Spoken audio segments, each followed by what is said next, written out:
আজকের আলোচ্য বিষয় হচ্ছে আল্লাহর উপরে ভরসা করা। আমাদের প্রত্যেকটা কাজকর্মে আমরা আল্লাহর উপরে ভরসা করেই কাজ করব। এটাই আমাদের জন্য কর্ম হিসাবে একটি জরুরি কর্তব্য কর্ম। সম্মানিত দিনী ভাই বোন, আমরা আল্লাহর উপরে ভরসা করা সম্পর্কে আলোচনা করতে গিয়ে প্রথমে কিছু আয়াত পেশ করব। এরপরে নবীগণ কিভাবে আল্লাহর উপরে ভরসা করতেন, পরহেজগার মানুষ কিভাবে ভরসা করতেন, তার বাস্তব কিছু নমুনা পেশ করার চেষ্টা করব ইনশাআল্লাহুল আজিজ। সম্মানিত দিনী ভাই বোন, আপনারা যে যেখানে আছেন, আপনাদের কথাবার্তা প্রয়োজনীয় কাজকর্ম ত্যাগ করে গুরুত্বপূর্ণ আলোচনা শোনার জন্য প্রাণপণে চেষ্টা করুন। দয়া করে আপনারা এখন আপনাদের কোনো প্রয়োজনীয় কাজ আমাদের সামনে পেশ করার চেষ্টা করবেন না। মহান আল্লাহ বলেন, ওমা ইনদাল্লাহি খায়রুন ওয়া আবকা। আল্লাহ তাআলার নিকটে যে অনুগ্রহ রয়েছে, যে মুমিন পুরুষ নারীর থাকার ব্যবস্থা জান্নাত রয়েছে, তা হচ্ছে অতীব উত্তম এবং চিরস্থায়ী। ওয়ালিল্লাযিনা আমানু আলা রাব্বিহিম ইয়াতাওয়াক্কালুন। সেই স্থায়ী অনুগ্রহ জান্নাত ওসব পুরুষ নারীর জন্য রয়েছে যারা আল্লাহর উপরে ঈমান রাখে এবং তাদের প্রতিপালকের উপরে ভরসা রাখে। যারা আল্লাহর উপরে ভরসা রাখে তাদের জন্য রয়েছে আল্লাহর নিকটে অতীব উত্তম থাকা খাওয়ার ব্যবস্থা জান্নাত এবং স্থায়ী ব্যবস্থাপনা। মহান আল্লাহ বলেন, ফাইযা আযামতা ফাতাওয়াক্কাল আলাল্লাহ। মুহাম্মদ, আপনি যখন কোনো কাজের সিদ্ধান্ত গ্রহণ করবেন তখন আপনি আল্লাহর উপরে ভরসা করুন। ইন্নাল্লাহা ইউহিব্বুল মুতাওয়াক্কিলিন। নিশ্চয় আল্লাহ তাআলা যারা আল্লাহর উপরে ভরসা করে তাদেরকে ভালোবাসেন। অত্র আয়াত দ্বারা প্রমাণিত হয় যে আল্লাহর ভালোবাসা পেতে হলে কাজকর্ম আল্লাহর উপরে ভরসা করেই করতে হবে। মহান আল্লাহ বলেন, ওমান ইয়াতাওয়াক্কাল আলাল্লাহ ফাহুয়া হাসবুহু। যে ব্যক্তি আল্লাহর উপরে ভরসা করে কাজ করবে, আল্লাহ তাআলাই তার কাজের জন্য যথেষ্ট। তখন কোনো সমস্যা, কোনো বিপদ তার কাজের পরিবর্তন ঘটাতে পারবে না, যা আমরা বাস্তব দেখে আসছি। মহান আল্লাহ বলেন, শুআয়ব আলাইহিস সালামের ভাষায় শুআয়ব আলাইহিস সালাম বলেন, ওমা তাওফিকি ইল্লা বিল্লাহ। আমার কোনো ক্ষমতা নেই, বাহ্যিকভাবে আন্তরিকভাবে ক্ষমতা একমাত্র আল্লাহ তাআলার হাতে। আলাইহি তাওয়াক্কালতু, আমি তার উপরে ভরসা করি, ওয়া ইলাইহি উনীব, আমি তার নিকটেই ফিরে যাব। অত্র আয়াতে বোঝা যায় মানুষ নিজে থেকে কোনো কর্ম করতে পারে না, মানুষ আল্লাহর উপরে ভরসা করেই কর্ম করবে। মানুষের শেষ পরিণাম হবে আল্লাহর নিকটে ফিরে যাওয়া। আপনাদের সামনে আমরা অত্র কয়েকটি আয়াত পেশ করার পরে কিছু ব্যক্তির বিবরণ পেশ করি, যেমন ফেরাউনের স্ত্রী আসিয়া এই দুনিয়া থেকেই আল্লাহর উপরে ভরসা করে বলেন, রব্বি ইবনি লি ইনদাকা বাইতান ফিল জান্নাহ, হে আমার প্রতিপালক, তুমি আমার জন্য তোমার নিকটে জান্নাতে একটি ঘর তৈরি করো। ওয়া নাজ্জিনি মিন ফিরাউন ওয়া আমালিহি, আর তুমি আমাকে রক্ষা করো ফেরাউন হতে আর ফেরাউনের নোংরা কর্ম আচরণ হতে। ওয়া নাজ্জিনি মিনাল কওমিজ যালিমিন, আর যারা স্বেচ্ছাচারী স্বৈরাচারী ফেরাউনের সম্প্রদায়, তাদের হাত থেকে আমাকে রক্ষা করো। সম্মানিত দিনী ভাই বোন, আমরা অত্র আয়াতে বুঝতে পারি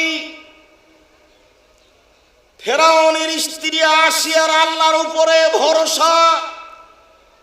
এই দুনিয়া থেকেই তিনি বলেন, আল্লাহ তুমি আমার জন্য তোমার জান্নাতে একটি ঘর তৈরি করো এবং তুমি আমাকে ফেরাউনের হাত থেকে রক্ষা করো। এই নমুনা আজও আমাদের মাঝে আছে।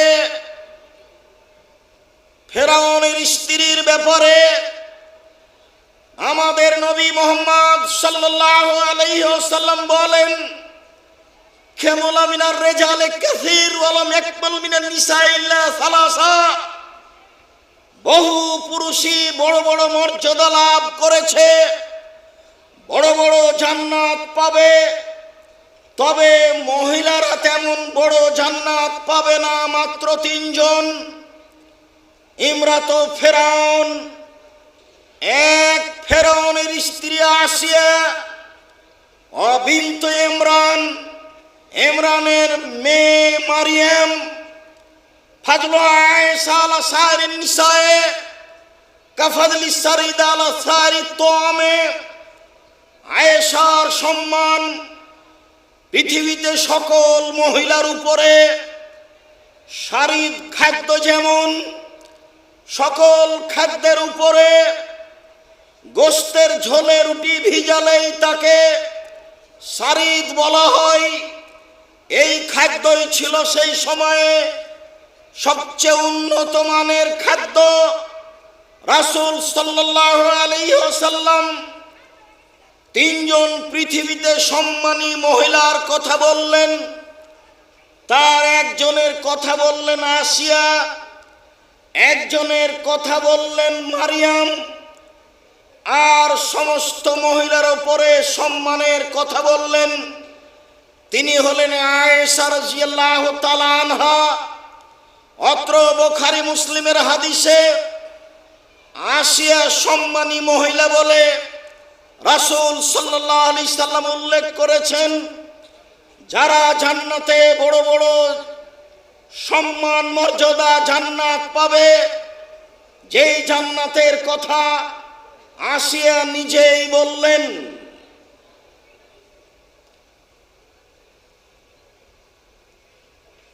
ইউসুফ আলাইহিস সালামের ঘটনা আপনাদের সবার জানা আছে। ইউসুফ আলাইহিস সালামকে বাজারে বিক্রি করা হলো। জুলাইখার স্বামী জনৈক বাদশাহ কিনে নিয়ে বাড়ি গেলেন। বাড়িতে নিয়ে গিয়ে স্ত্রীর সামনে বললেন, এই ছেলেকে ভালো থাকার ব্যবস্থা দাও, ভালো খাওয়ার ব্যবস্থা দাও। দিন যায় রাত্রি যায়, এইসব বড় হয়ে গেলেন। এক সময়ে জুলাইখা তার সাথে অন্যায় করার জন্য পরিকল্পনা করলো। এই অনুযায়ী অগাল্লাকাতিল আবওয়াব, জুলাইখা সব দরজাগুলি বন্ধ করে দিল এবং বলল, হাই তালাক, এইসব তুমি আমার সাথে অন্যায় লিপ্ত হও। ঘরের দরজা বন্ধ করা আছে। বিশেষ এক ঘরের মধ্যে জুলাইখা নিজেকে সাজগোজ করে রেখে ইউসুফের সামনে প্রস্তাব পেশ করলো। নবীগণের আল্লাহর উপরে ভরসা দেখুন। ইউসুফ আলাইহিস সালাম বলেন, মাআযাল্লাহ, আমি ইউসুফ আল্লাহর উপরে ভরসা করি। ইন্নাহু রাব্বি, নিশ্চয় তোমার স্বামী আমার মালিক। আহসানা মাসওয়ায়া, তিনি আমাকে ভালো থাকতে দিয়েছেন, ভালো খেতে দিয়েছেন। ইন্নাহু লা ইফলাহু যালিমুন, যারা মালিকের সাথে অন্যায় করে, আমানতের খিয়ানত করে, তারা পরিত্রাণ পেতে পারে না। ইউসুফ আলাইহিস সালামের সময়ে আল্লাহর নিকটে আশ্রয় চাইলেন, আল্লাহ, আমি বিপদে পড়েছি, তুমি আমাকে বিপদ থেকে বাঁচাও। ইউসুফ আলাইহিস সালাম ঘর থেকে বের হয়ে দৌড়াতে লাগলেন। দরজা খুলে বের হয়েছেন তা প্রমাণ হয় না। পিছন দিক থেকে জুলাইখা জামা টেনে ধরেছে। তিনি জোর করে বের হয়ে গেলেন। জামা ছিঁড়ে জুলাইখার হাতে থেকে গেল। আগে আগে বের হয়েছেন ইউসুফ, পিছনে পিছনে বের হয়েছে জুলাইখা। সেখানেই ছিল জুলাইখার স্বামী। জুলাইখা নিজেকে ঢাকতে গিয়ে বলল, দেখুন, যাকে আপনি বাড়িতে রেখেছেন সে আপনার স্ত্রীর সাথে অন্যায় করতে চায়, তার কি শাস্তি হতে পারে? আপনি দেশের সরকার কি শাস্তি দিবেন? আমি জুলাইখা বলছি, একে যথাযথ পিটন দিতে হবে, অন্যথায় জেলখানায় বন্দি করতে হবে। মর্মে 12 বছর জেল হয়ে গেল। ইতিহাস আপনাদের জানা আছে। দীর্ঘদিন পরে যখন ইউসুফকে জেল থেকে বের হওয়ার কথা আসলো, ইউসুফ তখন জোর করে বললেন, আমি জেল থেকে পরে বের হব। জুলাইখার ঘটনা কি? জুলাইখাকে জাতির সামনে বলতে হবে আমি অন্যায় করেছি, ইউসুফ করেনি। যখন জুলাইখা জাতির সামনে বলল অন্যায় মূলত আমি করেছি, ইউসুফ করেননি, তখন তিনি জেল থেকে বের হলেন। সম্মানিত দিনী ভাই বোন, আমি আপনাকে দেখাচ্ছিলাম আল্লাহ ভরসা, কিভাবে বিপদে পড়ে ইউসুফ আলাইহিস সালাম আল্লাহর উপরে ভরসা করে কথা বলছেন। আবু বকর সিদ্দিক রাদিয়াল্লাহু তাআলা আনহু বলেন, আমি রাসূল সাল্লাল্লাহু আলাইহি ওয়াসাল্লামকে বললাম, ওয়ানা ফিল গার, তখন আমি এবং আল্লাহ রাসূল গর্তে রয়েছি, গারে শহরে রয়েছি। আল্লাহর নবী লাওয়ান্না আহাদাহুম নাজারা তাহতা কাদামাইহে, তাদের কেউ যদি পায়ের দিকে তাকিয়ে দেখে লাভ সরানা, তাহলে আমাদের দেখে নিবে। তখন আল্লাহর নবী বললেন,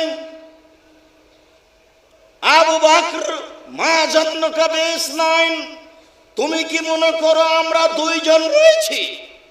আবু বকর, তুমি কি মনে করো আমরা 2 জন রয়েছি? আল্লাহ সালেসুহুমা, আমাদের 3টে জন আল্লাহ রয়েছেন। আবু বকর সিদ্দিক, মনে করবেন না আমরা গর্তের মধ্যে 2 জন রয়েছি, আমরা মূলত 3 জন রয়েছি। তারা আমাদেরকে দেখতে পারে না। আল্লাহ তাআলা এই কথা নকল করেন। আমাদের নবী বলেন, লা তাহজান ইন্নাল্লাহ মা'না, আপনি চিন্তা করবেন না, নিশ্চয় আল্লাহ আমাদের সাথে রয়েছেন। মুহাম্মদ সাল্লাল্লাহু আলাইহি সাল্লাম বললেন, আল্লাহ আমাদের সাথে রয়েছেন, চিন্তা করবেন না, এর নাম আল্লাহ ভরসা। কালা আসহাবু মূসা, মূসার সঙ্গী সাথী বললেন, ইন্নালা মুদরাকুন, নিশ্চয় আমরা আটকা পড়েছি। আগে আগে পালিয়ে যাচ্ছেন মূসা সঙ্গী সাথী নিয়ে, পিছে পিছে ধাওয়া করেছে ফেরাউন। যেতে যেতে সাগরের এক পর্যায়ে পৌঁছে গেছেন, আর যাওয়ার মতো কোনো পথ নেই। সামনে আছে উঁচু পাহাড়, ডান দিকে আছে কুলজুম সাগর, বামে পিছনে রয়েছে ফেরাউন। সঙ্গী সাথী বললেন, ইন্নালা মুদরাকুন, নিশ্চয় আমরা আটকা পড়েছি। মূসা আলাইহিস সালাম বললেন, কাল্লা, কখনো নহে, অসম্ভব হতে পারে না। ইন্না মায়া রাব্বি, তোমরা বলো কি, নিশ্চয় আমার সাথে আমার প্রতিপালক রয়েছেন, সায়াহদিন, তিনি আমাকে পথ দেখাবেন। সম্মানিত দিনী ভাই বোন, বাহ্যিকভাবে কোনো পথ দেখা যায় না, কিভাবে মূসা আলাইহিস সালাম এই কথা বলতে পারেন? কখনো নহে, অসম্ভব হতে পারে না, ফেরাউন আমাকে ধরতে পারে না, আমার সাথে আমার প্রতিপালক রয়েছেন, সায়াহদিন, তিনি আমাকে পথ দেখাবেন। এর নাম মূলত আল্লাহ ভরসা। আল্লাহর উপরে তার কত ভরসা, অগাধ বিশ্বাস। এই সাগর প্রান্তে ফেরাউন তাকে ধরতে পারে না। আল্লাহ তাআলা বলছেন, ফাওয়াহাইনা ইলা মূসা আন ইযরিব বিআসাকাল বাহর, মূসা, তোমার হাতে যে লাঠি রয়েছে, এই লাঠি দিয়ে তুমি সাগরে আঘাত করো। যখন তিনি সাগরের উপরে মারলেন, ফানফালাকা, সাগর ফেটে টুকরা হয়ে গেল। ফাকানা কুল্লু ফিরকিন কাত্তাউদিল আযীম, যখনই তিনি সাগরের উপরে লাঠি মারলেন, সাগর দুই দিকে দাঁড়িয়ে গেল। যেখানে যত পানির গভীরতা রয়েছে, সেখানে পানির পাহাড় তত উঁচু হলো। যেখানে পানির গভীরতা 3 কিলোমিটার, সেখানে পানির পাহাড়ের উচ্চতা 3 কিলোমিটার। যেখানে পানির গভীরতা 50 কিলোমিটার, সেখানে পানির পাহাড়ের উচ্চতা 50 কিলোমিটার। যেখানে যেমন পানির গভীরতা, সেখানে তেমনি পানির পাহাড়ের উচ্চতা। হয়তোবা আপনি বুঝতে পারলেন কিনা, যেখানে যেমন পানি বেশি, সেখানে তেমন পানি একেবারে দাঁড়িয়ে আছে। নিচে দিয়ে, মাটির উপর দিয়ে মূসা আলাইহিস সালাম জনগণ নিয়ে হেঁটে পার হয়ে চলে গেলেন। আল্লাহ তাকে পথ দেখালেন। তিনি বললেন, কখনো নহে, অসম্ভব হতে পারে না, ফেরাউন আমাকে ধরতে পারে না। ইন্না মাইয়া রাব্বি, আমার সাথে আমার প্রতিপালক রয়েছেন, সায়াহদিনি, তিনি আমাকে পথ দেখাবেন। সম্মানিত দিনী ভাই বোন, আসলে এরই নামে আল্লাহ ভরসা। আল্লাহ ভরসা। আপনাকে কিছু ঘটনা শোনাই। বুখারী মুসলিমের হাদিস, দাখালা ইব্রাহিম বিমরাতিন হে মিন আহসানিন নিসায়ে, ইব্রাহিম আলাইহিস সালাম তার স্ত্রী সারাকে নিয়ে একটি গ্রামে প্রবেশ করলেন। তার স্ত্রী ছিলেন ওই সময়ে সারা পৃথিবীতে সবচেয়ে সুন্দরী মহিলা। ফাউরসিলা ইলাইহি, ইব্রাহিমের কাছে লোক পাঠানো হলো। বলা হলো, ইব্রাহিম, মান হাজিহি আল্লাতি মা, যে মহিলা আপনার সাথে রয়েছে সে কে? কালা হে উখতি, ইব্রাহিম আলাইহিস সালাম বললেন, এই মহিলা হচ্ছে আমার বোন। সুম্মা রাজা ইলাইহা, তারপর ইব্রাহিম আলাইহিস সালাম তার স্ত্রীর কাছে ফিরে গেলেন। স্ত্রীর কাছে ফিরে গিয়ে বললেন, লা তুকাদ্দিবি হাদিসি, সারা, তুমি আমাকে মিথ্যক প্রমাণ করো না। আন্নি আখবারতুহুম আন্নাকা উখতি, আমি তাদের বলে দিয়েছি তুমি আমার বোন। মনে রেখো সারা, আল্লাহে, আল্লাহর কসম, মনে রেখো সারা, আল্লাহর কসম, ইন আলাল আরজে মুমিনুন গায়রি ও গায়রকে, এই মাটির উপরে আমি আর তুমি ছাড়া কেউ মুমিন পুরুষ নারী নেই। এই হিসাবে আমরা দুইজন ভাই বোন বটে। ফারসালা বিহা ইলাইহি, এরপরে ইব্রাহিম আলাইহিস সালাম তার স্ত্রীকে রক্ষা করতে পারলেন না, তিনি তাকে পাঠিয়ে দিলেন স্বৈরাচারী শাসকের ঘরে। ফাকামা এলাইহা, যখনই সারা তার ঘরে ঢুকলেন স্বৈরাচারী শাসক দাঁড়ালো তাকে ধরার জন্য। ফাকামাত, সারাও দাঁড়ালেন। ফাতাওয়াজ্জা, তিনি ওযু করলেন। ওয়াতুসাল্লি, তিনি সালাত আদায় করলেন। সালাত আদায় করে তিনি বলছেন আল্লাহুম্মা, হে আল্লাহ, ইন কুনতু আমানতু বিকা ওয়া রাসূলিকা, আমি সারা যদি তোমাকে বিশ্বাস করে থাকি, তোমার রাসূল ইব্রাহিমকে আমি যদি রাসূল বলে মেনে নিয়ে থাকি, ওয়াহসানতু ফারজি ইল্লা যাওজি, আমার জিন্দেগিতে কোনোদিন আমার লজ্জার স্থানকে আমার স্বামী ছাড়া কাউকে ব্যবহার করতে দিইনি, এই কথা যদি ঠিক হয়ে থাকে, ফালা তুসাল্লাত আলাইয়াল কাফেরা, তাহলে তুমি আমার উপরে কাফেরকে জয় করো না। নির্জন ঘরে সারা বললেন আল্লাহ তুমি শোনো, আমি যদি তোমাকে বিশ্বাস করে থাকি, তোমার রাসূলকে বিশ্বাস করে থাকি, আমি যদি জীবনে কোনোদিন জেনায় লিপ্ত না হয়ে থাকি, তাহলে নির্জন ঘরে যেন এই স্বৈরাচারী শাসক আমার গায়ে হাত লাগাতে না পারে। কথা বলা শেষ হয়নি, শেষ হতে না হতেই স্বৈরাচারী শাসক অজ্ঞান হয়ে পড়ে গেল। বুখারী মুসলিম, সম্মানিত দিনী ভাই বোন, এর নাম হচ্ছে আল্লাহ ভরসা। ঘটনা আপনাদের জানা আছে। ইবনে আব্বাস রাদিয়াল্লাহু তাআলা আনহু বলেন, জাবেহা ইবনে ইসমাইল, ইব্রাহিম আলাইহিস সালাম হাজেরাকে নিয়ে এবং হাজেরার ছেলে ইসমাইলকে নিয়ে চলে আসলেন কাবা ঘরের পাশে। ওয়াহিয়া তুরদেহু, তখন ইসমাইলের মা ইসমাইলকে দুধ পান করাতেন। ফাওয়াজাহুমা ইনদাল বাইতে, মা এবং ছেলেকে কাবা ঘরের পাশে রেখে দিলেন। ইনদা দাওহাতিন, একটা গাছের পাশে রেখে দিলেন। ফাওকা জমজমা, জমজম কূপের উপরে রেখে দিলেন। আলাল মসজিদে, কাবা ঘরের পাশে রেখে দিয়ে ফাকাফা, ইব্রাহিম আলাইহিস সালাম উল্টা হাঁটতে লাগলেন। ফাতাবিয়াতুম ইসমাইলা, ইসমাইলের মা হাজেরা স্বামীর পিছনে পিছনে হাঁটতে লাগলেন। তিনি বলতে লাগলেন আইনা তাজাব ইব্রাহিম, ইব্রাহিম আপনি কোথায় যাচ্ছেন? ওয়াতাতরুকুনা ফি হাযাল ওয়াদি লাইসা ফিহি শাই, আপনি এমন একটা উপত্যকায় ছেড়ে যাচ্ছেন যেখানে মানুষজন নেই, যেখানে ঘাস পাতা নেই, যেখানে কোনো কিছুই নেই।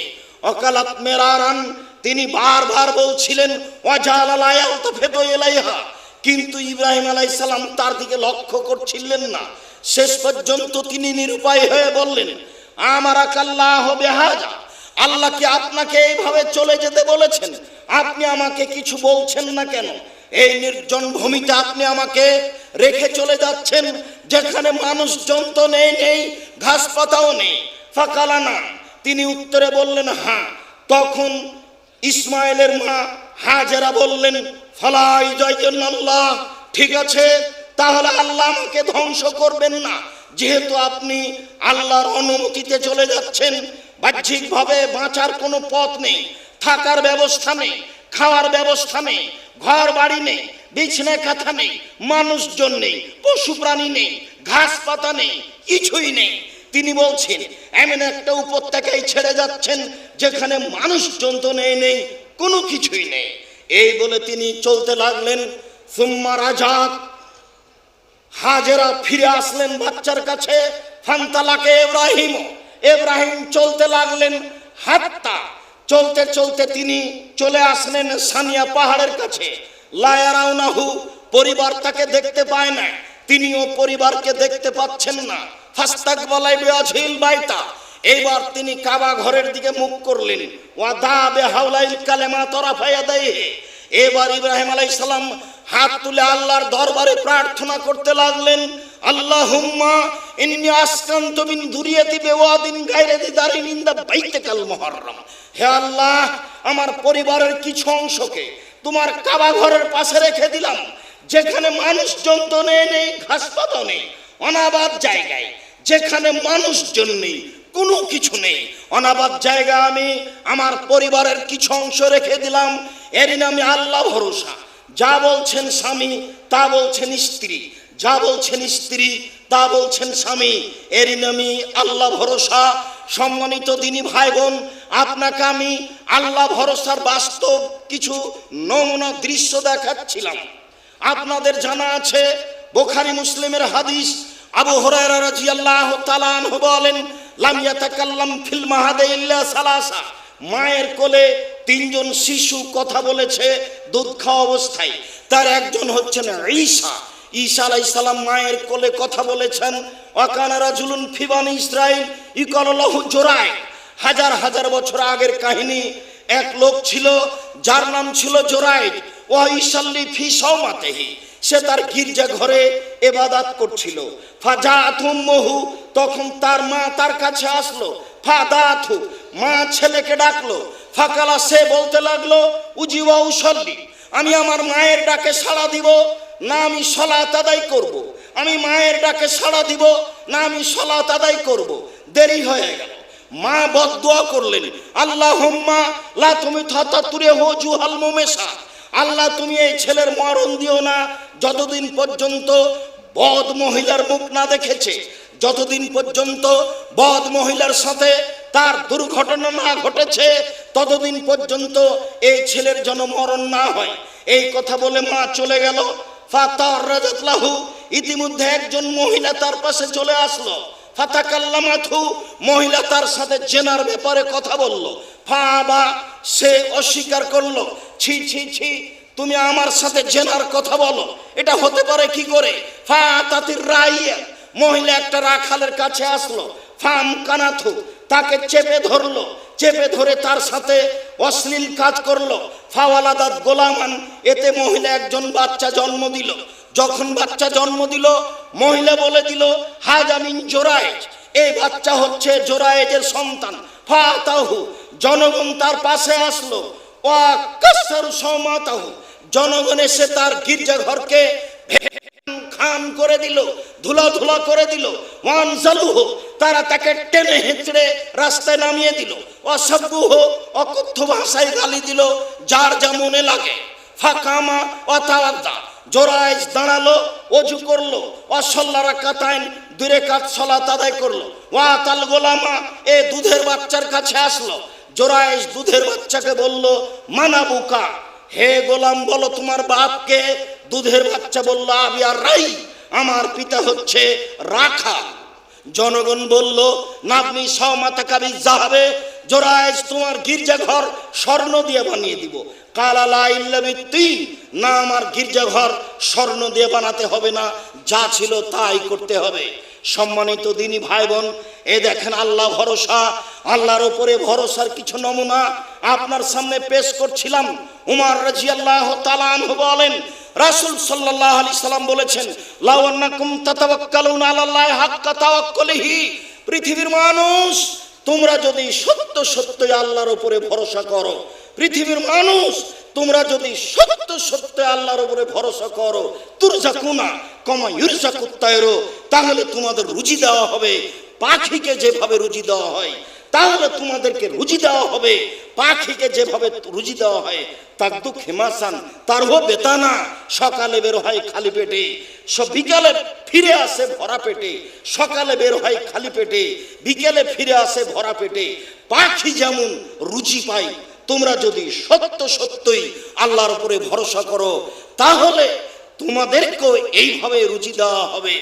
ইবনে আব্বাস রাদিয়াল্লাহু তাআলা আনহু বলেন, কালা ইব্রাহিম হিনা উলকে ফিন্নারে, যখন ইব্রাহিমকে আগুনে নিক্ষেপ করা হয়েছিল, তখন ইব্রাহিম বলেছিলেন, হাসবুনাল্লাহু নি'মাল ওয়াকিল, আমার কাজের জন্য আল্লাহই যথেষ্ট।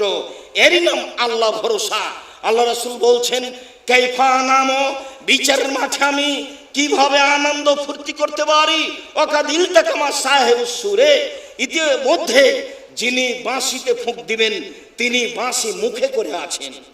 ওয়াহানা জাবহাতাহু, তিনি মুখমণ্ডলকে নিচু করে আছেন। ওয়ায়ান্তাজের মাথায় উমর বিন নফকে তিনি প্রতীক্ষমান রয়েছেন কখন তাকে আদেশ করা হবে বাঁশিতে ফুঁক দিতে। অতএব আমি কিভাবে দুনিয়াতে আনন্দ করতে পারি? তখন আল্লাহ রসুলকে সাহাবীগণ বললেন, বলেন আমরা কি বলতে পারি? এরকম যদি অবস্থা কঠিন হয় আমরা কি করতে পারি? তখন আল্লাহ রসুল বললেন, কুলু, তোমরা বলো হাসবুনাল্লাহু নি'মাল ওয়াকিল, আল্লাহ আমাদের জন্য যথেষ্ট, তিনি উত্তম কাজ করেন। সম্মানিত দিনী ভাই বোন, আমি সাধারণ মানুষ খাকসার এই কাজকর্মের প্রথম থেকেই আল্লাহর উপরে ভরসা করে আপনাদেরকে বলে থাকি। তাই তো 2013 সালের 24 আগস্ট মঙ্গলবার সকাল 11টার সময় ওই যে কাঁঠাল গাছটা, সেই কাঁঠাল গাছের নিচে আমি বলেছিলাম আমার হাতে টাকা নেই, এ কথা সত্য, এখানে প্রতিষ্ঠান গড়বে এ কথা সত্য, ইনশাল্লাহ গড়বেই গড়বে। কিভাবে গড়বে আমি তা জানি না, নিশ্চিত গড়বে, অবধারিত গড়বে, ইনশাল্লাহ গড়বে। তার বাস্তব ফল আপনারা দেখতে পাচ্ছেন। 2016 সালের 17 ফেব্রুয়ারি রোজ বুধবার বিকাল 4:30-5টার সময় জামিয়া সালাফিয়া ডাঙ্গিপাড়া পবা রাজশাহীর মাঠে বলেছিলাম আমার হাতে টাকা নেই, এ কথা সত্য, এখানে প্রতিষ্ঠান গড়বে এ কথা সত্য, ইনশাল্লাহ গড়বে গড়বে। কিভাবে গড়বে তা আমি জানি না, নিশ্চিত গড়বে, অবধারিত গড়বে, ইনশাল্লাহ গড়বে। সম্মানিত দিনী ভাই বোন, সেই প্রতিষ্ঠানে এখন 1700 ছেলে বাচ্চা, 1700, 850 মেয়ে বাচ্চা। সম্মানিত দিনী ভাই বোন, আল্লাহর উপরে ভরসা সম্পর্কে আলোচনা পেশ করার এক পর্যায়ে আমি আপনাদেরকে এক খেয়ালে চেয়ে থাকার অনুরোধ জানিয়ে আমি প্রথমে জামিয়া সালাফিয়ার বর্তমান অবস্থা বলি। জামিয়া সালাফিয়ার বর্তমান অবস্থা, জামিয়া সালাফিয়া হাটাবো, বীরহাটাবো, রূপগঞ্জ, নারায়ণগঞ্জ, ঢাকা, যার আপাতত ছেলে মেয়ের সংখ্যা প্রায় 1350, 1350 বলে শিক্ষক শিক্ষিকাগণ বলছেন বর্তমান অবস্থা। আপনার পাশে পিছন দিকে 472 জন মেয়ে অবস্থান করছে এই সামান্য সংকটপূর্ণ সংকীর্ণ জায়গায়। জামিয়া সালাফিয়া ডাঙ্গিপাড়া পবা রাজশাহী, জামিয়া সালাফিয়া রূপগঞ্জ, নারায়ণগঞ্জ, ঢাকা, এই দুই প্রতিষ্ঠানে এখন ছেলে মেয়ে রয়েছে 3850 জন। জামিয়া সালাফিয়া 6 মাইল বাবুগঞ্জ, বরিশাল, আশাবাদী রমজানের পরপরই কাজ আরম্ভ হবে ইনশাল্লাহ। জামিয়া সালাফিয়া তেঘরা, বিরল, দিনাজপুর, আশাবাদী রমজানের পরপরই কাজ আরম্ভ হবে ইনশাআল্লাহ। বিস্তারিত বিবরণগুলি আপনাদের সামনে পেশ করা হয়েছে। আপাতত এই দুই প্রতিষ্ঠানে প্রায় 156 জন শিক্ষক শিক্ষিকা রয়েছেন। আরও কর্মচারী সহ প্রতি মাসে এখন বেতন লাগছে 19,50,000, প্রায় 20 লক্ষ বেতন লাগে প্রতি মাসে। আমি আপনাদেরকে বলেছি, আপনারা কখনো আব্দুর রাজ্জাক বিন ইউসুফকে জাতীয় সম্পদ মনে করবেন না। আমি নিজেকে চাঁপাইনবাবগঞ্জের ভাষায় কচুর পাতার পানি মনে করি। কচুর পাতার উপরে যে পানি থাকে সেই পানির কোনো শক্তি থাকে না, সব সময় নড়বড় নড়বড় করে, কখন পড়ে যেতে পারে। আমার কোনো সামাজিক শক্তি নেই, আমার কোনো সরকারি শক্তি নেই, আমার কোনো রাজনৈতিক শক্তি নেই, আমার কোনো বংশীয় শক্তি নেই, আমার কোনো দলীয় সাংগঠনিক শক্তি নেই। আমি একজন নিঃস্ব মানুষ, কচুর পাতার পানি হয়ে জাতির সামনে দাঁড়িয়ে আল্লাহর উপরে ভরসা করে কাজ করে যাচ্ছি। মর্মে আশাবাদী যে আমরা খুব তাড়াতাড়ি বাংলাদেশের বড় বড় জেলাগুলিতে জামিয়া সালাফে প্রতিষ্ঠান গড়ব ইনশাআল্লাহ, এটা আমরা আশা করছি। সম্মানিত দিনী ভাই বোন, বর্তমান জামিয়া সালাফিয়ার এই অবস্থা, এতে আছে প্রায় 500 জন অসহায় ছেলে, প্রায় 170 জন, 200 জন রয়েছে এতিম ছেলে মেয়ে, 40 জন রয়েছে যারা উপরে বুখারী মুসলিম পড়ে, তাদেরকে জামিয়া সালাফিয়া আপনার তাদের খরচ বহন করে এবং তাদেরকে প্রতি মাসে 500 টাকা করে স্কলারশিপ দিয়ে থাকে। এই জানুয়ারি থেকে ছেলেদের শিক্ষার ব্যাপারে জামিয়া সালাফিয়া সার্বিক উন্নয়নের প্রাণপণে চেষ্টা চালিয়ে যাচ্ছে। জামিয়া সালাফিয়া রূপগঞ্জ নারায়ণগঞ্জ হাটাবোর বর্তমান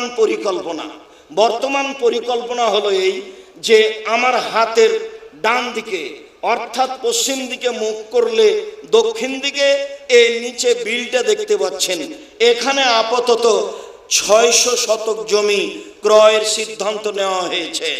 মোটামুটি জামিয়া সালাফিয়া হাটাবো বীরহাটাবো রূপগঞ্জ নারায়ণগঞ্জ ঢাকা প্রায় 50 বিঘা জমির উপরে অবস্থান করবে বলে আমরা পরিকল্পনা করছি।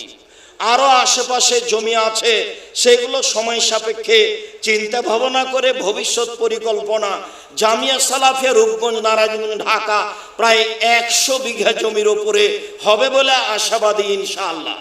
সম্মানিত দিনী ভাই বোন, এই 600 শতক জমি পরিকল্পনায় 6 একর জমির পরিকল্পনায় প্রায় 250-300 শতক জমি প্রায় 3 একর জমি বা 2.5 একর জমি ক্রয় হয়ে গেছে। বাকি জমি ক্রয়ের পরিকল্পনায় আছে। জমি ক্রয় শেষ হয়ে গেলেই পাশে এখানে একটা মসজিদ তৈরি করব বলে আশাবাদী, যেখানে 5000 থেকে 7000 থেকে 10,000 মুসল্লি একসাথে সালাত আদায় করতে পারবে। আমরা আশা করছি ভারত, বাংলাদেশ, পাকিস্তান মহাভারতে সঠিক আকীদা আদর্শের একটি সবচেয়ে বড় মসজিদ। আমরা জানি যে ঢাকা বাংলাদেশের রাজধানী, পূর্বাচল ঢাকার একটি উন্নত মানের এলাকা। আমরা এখানে বিশাল একটি সঠিক আকীদা আদর্শের মসজিদ নির্মাণ করতে চাই, যেখানে সারা ঢাকার সঠিক আকীদার পুরুষ নারী সালাত আদায় করতে পারবে বলে আমাদের বর্তমান পরিকল্পনা। আমাদের এই পাশের জমিগুলো হয়ে গেলেই আমরা মসজিদের কাজ আরম্ভ করব বলে মনে করছি। সাথে সাথে আপনার পাশে মেয়েরা অবস্থান করছে খুবই কঠিন অবস্থায়, এদের জন্য একটি 20 তলা ভবন নির্মাণ করতে হবে বলে আমরা এখন আপাতত পরিকল্পনা নিয়েছি। আর একটি 3 লক্ষ প্রায় বই থাকবে এরকম একটা বিশাল আপনার লাইব্রেরি পরিকল্পনার চিন্তা ভাবনা করছি। এবং এখানে একটাই বেসরকারি ইসলামী বিশ্ববিদ্যালয় করতে হবে মর্মে আমরা পরিকল্পনা করছি। আপাতত সাধারণ সংক্ষিপ্ত পরিকল্পনা জামিয়া সালাফিয়া রূপগঞ্জ নারায়ণগঞ্জ ঢাকা, জামিয়া সালাফিয়া ডাঙ্গিপাড়া পবা রাজশাহীর পরিকল্পনা আমাদের এই মুহূর্তে এইটা যে অন্তত 5000 ছেলে আবাসিকভাবে থাকতে পারবে এরকম 5টা ভবন সেখানে তৈরি করতে হবে। আপাতত এখনই আমরা একাডেমিক ভবন একটা নির্মাণ করতে যাচ্ছি, যেখানে 5000 ছাত্র একসাথে ক্লাস করতে পারবে। 5000 ছাত্র একসাথে ক্লাস করতে পারবে, যার প্রায় খরচ আসবে অনুমান করা হচ্ছে প্রায় 8 কোটি টাকা। এবং সেখানে একটি বিশাল মসজিদ আছে, বিশাল একটি লাইব্রেরি তৈরি করা হবে বলে আপাতত উপস্থিত পরিকল্পনা মর্মে সকল দিনী ভাই ও বোনের নিকটে আমরা আমাদের পরিচিতি দিয়েছি। পরিচিতিতে বিস্তারিতভাবে ব্যাংকের অ্যাকাউন্ট নাম্বার দেওয়া আছে। Jamia Salafia general fund bank account, Jamia Salafia জাকাত fund bank account, Jamia Salafia বাইতুল হাম জামে মসজিদ অ্যাকাউন্ট নাম্বার দেওয়া আছে, ত্রাণ তহবিলের অ্যাকাউন্ট নাম্বার দেওয়া আছে, এতিমখানার জন্য অ্যাকাউন্ট নাম্বার দেওয়া আছে। এইসব অ্যাকাউন্ট নাম্বারগুলি উপস্থিত মুসলিম ভাই বোন এবং বাহিরের যত দিনী ভাই বোন আছেন, বিভিন্ন দেশে অবস্থান করছেন, সকল দিনী ভাই বোনকে দানের হাত প্রশস্ত করত এই অ্যাকাউন্ট নাম্বারগুলি ব্যবহার করার জন্য অনুরোধ জানাচ্ছি। সেখানে ব্যক্তিগত মোবাইল বিকাশ নাম্বার দেওয়া আছে, সেখানে মার্চেন্ট বিকাশ নাম্বার দেওয়া আছে, সেখানে আপনার আরও কিছু নাম্বার দেওয়া আছে। সেই নাম্বারগুলিতে সহজেই সহযোগিতা করতে পারবেন। সকল দিনী ভাই বোনকে আমরা এই নাম্বারগুলি ব্যবহার করার জন্য অনুরোধ জানাচ্ছি। দানের হাত প্রশস্ত করত উপস্থিত সকল দিনী ভাই বোনকে এই মুহূর্তে বৈঠকি দান করার জন্য অনুরোধ জানাচ্ছি। আমরা যারা সামনে মিডিয়া নিয়ে আছি, যারা স্টেজে আছি, যারা আশেপাশে আছি, মসজিদে বসে আছি, ঘরে আছি, সকল দিনী ভাই বোনকে বৈঠকি দান করার জন্য আমি অনুরোধ জানাচ্ছি। বৈঠকি দান থেকে উপস্থিত কেউ বঞ্চিত হবেন না। আমি আপনাদের সাথে শরীক হয়ে এখনই বৈঠকি দান সকল দিনী ভাই বোনকে দেওয়ার জন্য অনুরোধ জানাচ্ছি। আমাদের ছেলেদের হাতে আপনারা দান করবেন, যাদের হাতে থাকবে সবুজ কাপড়। গত বছর নাকি অন্যান্য মানুষও দান তুলেছে বলে অভিযোগ পেশ করা হয়েছে। যারা আমরা মুসলিম বোন আছেন, দেখেন আমাদের মেয়েদের হাতে সবুজ কাপড় আছে, সবুজ কাপড় তাদের হাতে আছে, তাদের হাতে খাস করে দান দিবেন। যারা 50,000, 5,000, যারা 50,000, 1 লক্ষ, 5 লক্ষ দান করবেন, তারা সময় আমাদের সাথে সাক্ষাৎ করেন। এখন 2,000, 5,000, 1,000 আপনাদেরকে বৈঠকি দান করার জন্য আমি অনুরোধ জানাচ্ছি। আপনারা এই জমি ক্রয় করতে গিয়ে 2 লক্ষ টাকা শতক, 2.5 লক্ষ টাকা শতক আমরা আপাতত জমি কিনছি। কিছু কিছু জমি আমরা 1.5 লক্ষ টাকা শতকও কিনছি ও কিনেছি। এরকম জমি যারা কিনতে ইচ্ছুক, মসজিদের 1.5 থেকে 200 শতক জমি আমরা মসজিদের জন্য নিব। বাকি জমিগুলি আমরা জামিয়া সালাফিয়া ছেলে ও মেয়ে উভয় শাখার জন্য কিনব বলে আমরা আশা করছি। আমি পৃথিবীর এদেশের সকল দিনী ভাই বোনকে এই জমি ক্রয়ের ব্যাপারে শতহারে অংশগ্রহণ করার জন্য অনুরোধ জানাচ্ছি। সাথে সাথে জামিয়া সালাফের মুখপাত্র পত্রিকা সবার জানা আছে, মাসিক আল ইতেসাম পত্রিকা, অবশ্যই 1 কপি ছাড়া কোনো দিনই ভাই বোন যাবেন না। আর যারা এজেন্ট হতে চান, যেহেতু পত্রিকা হচ্ছে জামিয়া সালাফের মুখপাত্র পত্রিকা, যাতে 50টা প্রশ্নের উত্তর রয়েছে, যার মুফতি হচ্ছেন 10 জন, যাতে গবেষক আছে 10 জন, যারা আজকে কিছু কিছু উপস্থিত আছেন। আমরা মনে করি বাংলা ভাষায় সবচেয়ে ভালো মানের পত্রিকা মাসিক আল ইতেসাম পত্রিকা, যাতে 50টা প্রশ্নের উত্তর রয়েছে। সকল দিনী ভাই বোনকে আমরা মাসিক আল ইতেসাম পত্রিকা ব্যক্তিগতভাবে এবং এজেন্ট হিসেবে নেওয়ার জন্য অনুরোধ জানাচ্ছি। অবশ্যই ভারী না মনে করে যাওয়ার সময় 10টা বা 20টার এজেন্ট হওয়ার চেষ্টা করবেন, 50টার এজেন্ট হওয়ার চেষ্টা করবেন। এরপরে আপনারা অবগত আছেন আব্দুল্লাহর বইয়ের কথা, একটি নতুন বই বের করেছে আব্দুল্লাহ, তার নাম রিজিক। অবশ্যই সবাই রিজিক বইটি সংগ্রহ করবেন। তার বইটি মিন্নাতুল বারি, বুখারীর ব্যতিক্রম ব্যাখ্যা মিন্নাতুল বারি বাংলা ভাষায়, এই বইটা সংগ্রহ করবেন। আর আমি খাকসার সাধারণ মানুষ, অনেক দিন থেকে আশা ছিল সলাতের ওপরে, নামাজের ওপরে একটি বই বের করব। আলহামদুলিল্লাহ অনেক দিন পরে হলেও যথাযথ পরিশ্রম করে রাসূল সাল্লাল্লাহু আলাইহি সাল্লামের সলাত বনাম প্রচলিত সলাত মর্মে নামাজের ওপরে, সলাতের ওপরে বইটি বের হয়েছে। এই বইটি অবশ্যই আপনারা সংগ্রহ করবেন, অবশ্য সংগ্রহ করবেন। এছাড়াও কে বড় ক্ষতিগ্রস্ত, কে বড় লাভবান, মরণ একদিন আসবেই, তাফসীর কি মিথ্যা হতে পারে, এসব বইগুলি নতুন সংস্করণে বের হয়েছে, বড় আকারে এবং ভালোভাবে, ভালো পরিচ্ছদে, যেগুলো আপনারা দেখতে পাবেন। সকল দিনই ভাই বোনকে বিশেষভাবে মাসিক আল ইতেসাম পত্রিকা সংগ্রহ করার অনুরোধ জানিয়ে সকলকে দানের হাত প্রশস্ত করার জন্য বলছি। কেউ খালি থাকবেন না। যদি না বুঝে, অলসতা করে, সংকীর্ণতা করে খালি থেকে যান, যে পরিমাণ টাকা দিবেন না সেই পরিমাণ টাকা ধ্বংস হয়ে যাবে। কিভাবে হবে আমাকে আর আপনাকে ভাবা লাগবে না, ধ্বংস হবে। এই কথা রাসূল সাল্লাল্লাহু আলাইহি সাল্লাম বলেন। মর্মে সকল দিনই ভাই বোনকে আমরা দানের হাত, বৈঠকি দানে অংশগ্রহণ করার জন্য, হাত প্রশস্ত করার জন্য অনুরোধ জানাচ্ছি। কেউ বঞ্চিত থাকবেন না। যারা যেখানে আছেন, পুরুষ শাখায়, মহিলা শাখায়, আমাদের ছেলেরা, আমাদের মেয়েরা, আমাদের শিক্ষক শিক্ষিকা, যারা যেখানে আছেন, সুধীজন যারা আপনারা এসেছেন, কেউ এই বৈঠকি দান থেকে বঞ্চিত হবেন না। যার যতটুকু সম্ভব, যারা তোমরা মিডিয়া নিয়ে আছো সামনে, তারাও নিজেকে মনে করিও না যে আমি মনে হয় 20 টাকা না দিয়ে ফাঁকি দিয়ে দিয়েছি, এইটা মনে করো না। আমি তোমাদের সকলকেই এই বৈঠকি দানে অংশগ্রহণ করার জন্য বারবার বলছি। সকল দিনই ভাই বোনকে বৈঠকি দানে অংশগ্রহণ করার অনুরোধ জানিয়ে বলছি, আল্লাহ যে যতটুকু দান করছে তুমি তার ততটুকু পূর্ণ করে দাও।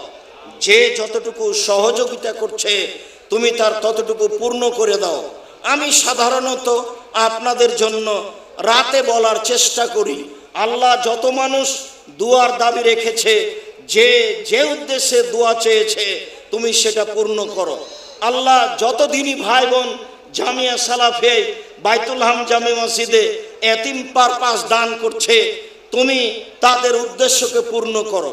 তুমি তাদের রুজি রোজগারে বরকত দান করো। তুমি তাদের ব্যবসাকে নিরাপদে রাখো। তুমি তাদের ব্যবসাকে মূল্যায়ন করো, তারা যেন ব্যবসায় সফল হতে পারে। আমি আপনাদের জন্য সব সময় এ কথা বলে আসছি। আপনারা একটা কথা যে এই পরিচিতিতে বের হয়েছে যে প্রতি বছর একজন এতিমের পাশে 36,000 টাকা বা 3,000 টাকা, আসলে 3,000 টাকা 3,500 টাকা মাসে লাগছে জামিয়া সালাফিয়া রূপগঞ্জ নারায়ণগঞ্জ ঢাকায়। তবে জামিয়া সালাফিয়া ডাঙ্গিপাড়া পবা রাজশাহীতে একজন এতিম সমান লাগে 2,000 টাকা, 2,2100 টাকা। যদি আপনার এতিম জামিয়া সালাফিয়া ডাঙ্গিপাড়া পবা রাজশাহীতে থাকে তাহলে একজন এতিম সমান খরচ হবে 2,100 টাকা। আর যদি ওই এতিম এই হাঁটাবো বীর হাঁটাবো জামিয়া সালাফিয়ায় থাকে তাহলে একজন এতিম সমান খরচ হবে প্রতি মাসে 3,500 টাকা। কাজে আপনার বুঝে যেন 19-20 না ঢোকে যে কেমন কথা হলো, এমনটা যেন আপনার ভিতরে না আসে।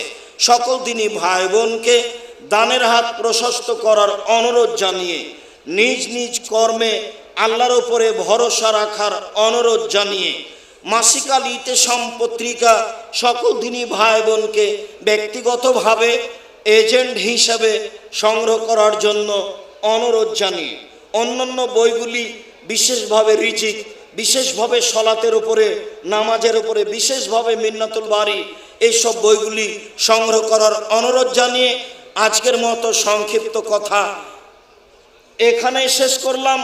সামনে জুমার খুতবায় আবার দেখা হবে ইনশাল্লাহ। সামনের রাতে এরকম সময়ে কাছাকাছি আবারও সাক্ষাৎ হবে ইনশাল্লাহ। আল্লাহ যদি উপরে সিদ্ধান্ত নিয়ে থাকেন তাহলে সাক্ষাৎ হবে ইনশাল্লাহ। সকল দিনই ভাই বোনকে আল্লাহর উপরে ভরসা করে শক্ত হাতে দৃঢ় বিশ্বাসে সার্বিক কাজকর্ম গ্রহণ করার অনুরোধ জানিয়ে আজকের মতো আমার পক্ষ থেকে আলোচনা এখানেই শেষ করলাম। সুবহানাকা আল্লাহুম্মা ওয়া বিহামদিকা আশহাদু আল্লা ইলাহা ইল্লা আনতা আস্তাগফিরুকা ওয়া আতুবু ইলাইক। আসসালামু আলাইকুম ওয়া রাহমাতুল্লাহ।